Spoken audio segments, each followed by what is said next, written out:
मैं एक और मिसाल, हिंदुस्तान की ताज़ा मिसाल देता हूँ। केरला का, हिंदुस्तान की एक रियासत है केरल, आपने सबने सुना है केरल।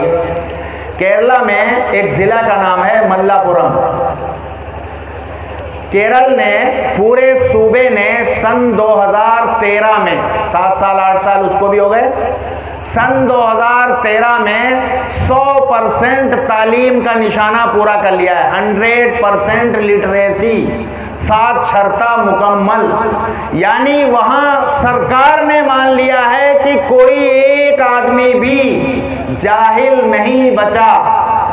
कहाँ? केरला में 2013 से, यह ताज़ा आज की रिपोर्ट। अब देखिए इसकी रोशनी में कि वहाँ का एक ज़िला है मल्लापुरम, उस ज़िले में 72% मुसलमान रहते हैं। मल्लापुरम में 72% मुसलमान। जब पूरे सूबे में एक भी जाहिल नहीं बचा, तो 72% मुसलमान पढ़े लिखे होंगे कि जाहिल?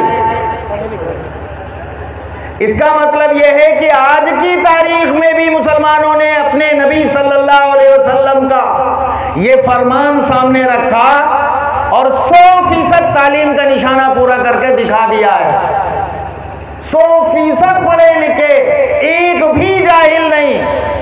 तो मेरे बुजुर्गों, अगर केरला के मुसलमान ये तय कर सकते हैं कि वहां एक आदमी भी जाहिल नहीं रहेगा, तो मेवात के मुसलमानों में, उनके जिस्म और जान में वो कौन सी कमी है? नाक में कमी है, कान में कमी है, हाथ पैर की उंगलियों में कोई कमी है, दिल और दिमाग में कोई कमी है, जहन में कुछ कमी है, आंखों से दिखाई देने में कोई कमी है? क्या कमी ऐसी है जिसकी बुनियाद पर अगर हम तय कर लें कि ये निशाना हमें भी पूरा करना है कि हमारे मोहल्ले में, हमारी गली में, हमारी बस्ती में एक आदमी भी जाहिल नहीं बचेगा, तो ये निशाना हम पूरा कर सकते हैं कि नहीं कर सकते?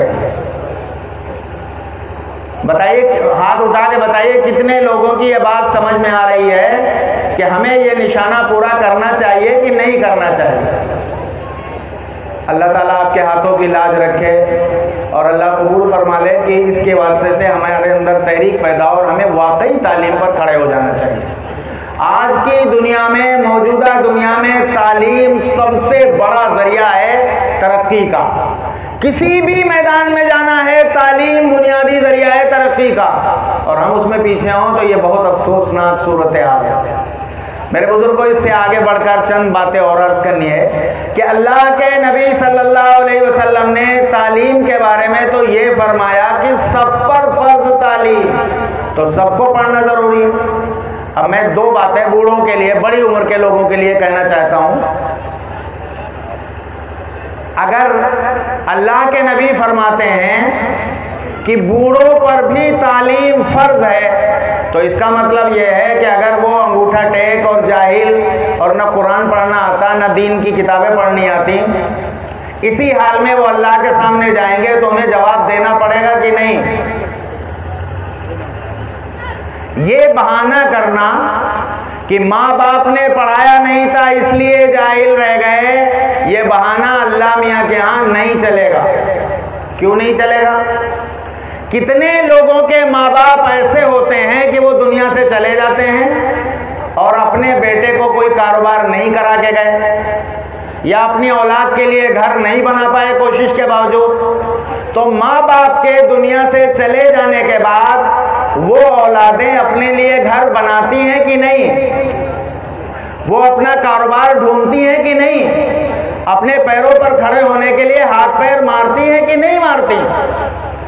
अगर औलाद, माँ बाप ने घर नहीं बनाया, माँ बाप ने कारोबार नहीं दिया, लेकिन औलाद अपने लिए कर रही है, तो क्या अल्लाह मियाँ क्या ये बहाना चल जाएगा कि माँ बाप ने पढ़ाया नहीं था इसलिए जाहिल रह गए, इसलिए कुरान नहीं पढ़ा? ये चल जाएगा अल्लाह मियाँ के बहाना? इसलिए मेरे बुजुर्गों, ये बहाना चलने वाला नहीं है। हमें अब भी पढ़ने की फिक्र करनी चाहिए। इस्लाम सिखा रहा है कि बड़ी उम्र में भी तालीम हासिल की जा सकती है, सिर्फ तवज्जो और कोशिश की ज़रूरत है। एक और मिसाल देता हूँ। हमारे यहाँ मौलाना कलीम सिद्दीकी दामत बरकातुहूम के पास एक साहब आए थे, अब तो 20 साल हो गए होंगे तकरीबन।